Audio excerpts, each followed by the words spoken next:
What is up, Star Wars Unlimited fan? It's Loopy here at Late Night Gaming, and I'm excited because it's July 12th. That means it's the release date for Set 2 of Shadows of the Galaxy. We're here to do a review today. We'll do this in 4 parts, keeping it quick. We'll talk about the basics of the game, how to buy it, what the different products are. We'll talk about the 3 new mechanics, Bounties, Smuggle, and Capture. I've played probably a couple hundred games of Set 2 cards already, pre-release. And we'll talk about what they add to it and a how-to of how to play the 3-2 mechanics, because we'll have people coming on. 3, we have a giant box that will open that was sent to us by Fantasy Flight to talk about some of the accessories, the starter, the booster, and what's all in there. And finally, we'll do a review of the game. What are the pros, cons, strength, weaknesses, all the good stuff you expect. I'm a member of Late Night Gaming. We are a group of gamers that got together in actually Star Wars Destiny first. We love Star Wars Unlimited. We have a Discord that we run. We have a website that has some guides on it. But for quite some time, we've been doing live streams of games. And we do that typically on Saturday night. We have figured out how to play cards by webcam, which frankly is just really cool that we're living in the future like that. Check us out. We do guest hosts, deck advice. I've done some masterclass videos that are very deep dives into certain decks that have turned very well. And we do have 2 videos. So what is Star Wars Unlimited? It is a collectible card game. That means that you purchase primarily in packs to upgrade your deck, but there is one exception to that. One way to buy is a booster box. It has 24 of the packs, and its MSRP is just under $120. You get quite a few cards for that, and they do have different rarities. The 2-player starter that's offered has 2 specific decks. You'll definitely have a Mandalorian deck versus a Moff Gideon deck. These decks are meant to be balanced. They're meant to be played against each other. We'll be doing a separate review as to how that went. Pre-release kit. I've actually done 5 of these now. A lot of you watching this probably did too. This has 6 packs, a deck box, a couple other things, but it's primarily used for the events that run in the week immediately prior to release, and is used for the sealed format. And then finally, you have booster packs, which have cards in them, of which one will be guaranteed to be rare or legendary, and you have a possibility of some extra things like hyperspaces, hyperfoils, that are adding to the game. All right, so what's new in Shadows of the Galaxy? The theme includes a lot of underworld stuff and bounty hunters. We have our boy Bosk over here, and a bounty hunter's quarry looking back at us. What a bounty does is it attaches to a unit, and you play these on the opponent's units typically, because whoever kills or captures that card is going to get a benefit. With Bounty Hunter's Quarry, you typically get a unit that costs 3 or less. It's not mandatory to ever take the bounty.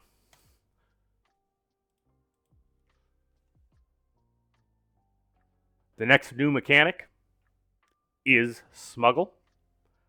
This is actually a really cool idea, and I've had a lot of fun with it. What it does, in Star Wars Unlimited, you have a row of resources that you use to play your other cards. And we have cards with a Smuggle effect that can actually come out of your resource pile into the game state itself. And you resolve an effect. The card here pictured is Hotshot Blaster, one of the better Smuggle cards. A couple of things to notice about it. It is a red card, which normally leads you need a red base. However, the Smuggle point is yellow. So when you have that yellow instead, you can play it as resource, and you don't need to have red. It just actually checks for yellow. This card actually attacks with the attached unit when it is smuggled, making it better with Smuggle than played as just an upgrade. So it's a cool mechanic. One thing it does is it gives you card advantage as you play, because you smuggle a card in, you actually take it then from your deck, the top card, put it into play exhausted as a resource, which replaces it. It has the net effect of drawing a card and keeping you from having to play from your hand. It's also a protection against players or opponents that are trying to get rid of the cards in your hand with something like pillage or force throw or force surrender. You still have some things, even if you have no cards in your hand, that you can do from your smuggle roll. So I thought this mechanic is very fascinating. Last mechanic that's new in Set 2 is Capture. We have Bounty Hunters, so of course we have them capturing things. We have here Cad Bane in Relentless Pursuit. This is, at least in my opinion, the best capture card. What you do when you capture, it's always done by another card. There's nothing that inherently transfers, but you play a card that allows a capture. You take the opponent's unit, you put it under yours, and it's auto-play until they can actually remove your unit from play. It does trigger bounties when you capture. When you rescue it, which can happen, so if you can defeat the unit or otherwise get it auto-play that's guarding, then the capture unit comes out, it comes back exhausted. It's important to understand you do not get when played effects when you get a card back from capture, and that includes things that say when played on the card. It also includes things like shield, ambush, basically any of the things that happen when you play a card do not happen from capture. I think these three mechanics really do add a lot. And having played with them, it is a change up from there. And I think they hit actually a pretty good spot in not hitting too much keywords while still adding, quite a bit that feels different and fresh to set 2. So that was well designed. All right, so let's actually open this up. This is a box that Fantasy Flight sent us. We did, and we are a partner with them. They sent this to us with no cost. Does that affect the review? Probably not too much for me. I'm spending more shipping sending these off to my teammates than the value of what I'm keeping. I would say that I love this game. I mean, it shows. That's far more distributive or indicative of my review or not. But I'm trying to tell you my honest thoughts, having played quite a bit, because I think that's useful for somebody deciding whether to continue with the game, or now that we have a new set, maybe jump on in. But a couple of things here. I know this is a signed Grogu. This is going to Poem. Grogu's in the set. I mean, it's a cool little yellow card. He exhausts a guy. That's neat. These are the packs that we talk about. This is the 2-player starter. We are going to do a separate review of this with my teammate McBobber. This is the pre-release pack, mats and accessories. This mat is really cool. It's a dark saber that comes when you play card games at a store. You typically do have a play mat. These are sleeves, and I'm excited to review these. I'm going to do a separate one here. They were talking about a GameGenic new printing process, so we'll get those together. They actually certainly feel different than the Vader sleeves I have from set 1. There's a deck box. You can get all of this stuff. The Fantasy Flight kind of accessory offshoot is GameGenic. They just make good stuff. I highly recommend the deck pods. I might actually review that at some point as to what they are, but they're cool. So I am keeping the pre-release box myself. Let's open it up. Here's the things that you see. I'll open one pack for us here. So when you get a pack of Star Wars Unlimited, you're going to get a couple of things. I guarantee you the first card will be a leader. We have Gar Saxon here. This is who we ended up getting. The second card will always be a base. On the back of the base are your shields and experience. These are basically token upgrades. They do count as upgrades, as non-unique. All right, so we got some stuff that's indicative of set 2. This is actually a captor card, Take Captive. That's how you do it. It's primarily events that capture. There's a leader Jabba that does it. And look at this. I totally planned there'd be a bounty right next. This is the ramp bounty for green price on your head. You play that. If you can kill or capture the unit while that bounty is on it, you're going to be able to put the top card of your deck there. All right, so then we have some units. This isn't generally a how-to to the game itself, but these are pretty standard ones. This is actually called a hyperspace card, and it's sharp. If you notice that it doesn't have a border, this is actually a gray neutral card, so it can be played in any deck. And it's actually a very interesting and powerful uncommon. If you see this in Limited, you should probably be playing the Mercenary Gunship in every deck. And then we got a rare Vambrace Flamethrower. No legendary out of the one pack I opened today, but that's how it goes. So let's just get to the review. Okay, so what pros do I see? One, I mean, the first two are just about the structure of Star Wars Unlimited itself, but if you haven't played this card game, it is a very streamlined game. There's been some collectible card games that's been around for a long time, like Magic the Gathering. I would say that Star Wars Unlimited is significantly more streamlined. There's less instances where you just lose because you didn't draw a certain card or land. I mean, you're always able to play a resource. The structure of the game is a major pro, and I'll probably say that about every set, but it bears repeating. Is really the game is fun, and it's picking up steam. It's picking up steam on the mechanics. We're going to talk about one of the cons here that related to that, but certainly the game is a hit. It's hard to find cards, and people are coming. I played at a pre-release the other day in Madison against somebody who had never seen a Star Wars movie. Okay, it's obviously great for people who like Star Wars, but I think that the game structure itself is a big part of the draw that's picking up people from other games. The second pro is it is interactive. This is just another Star Wars Unlimited thing.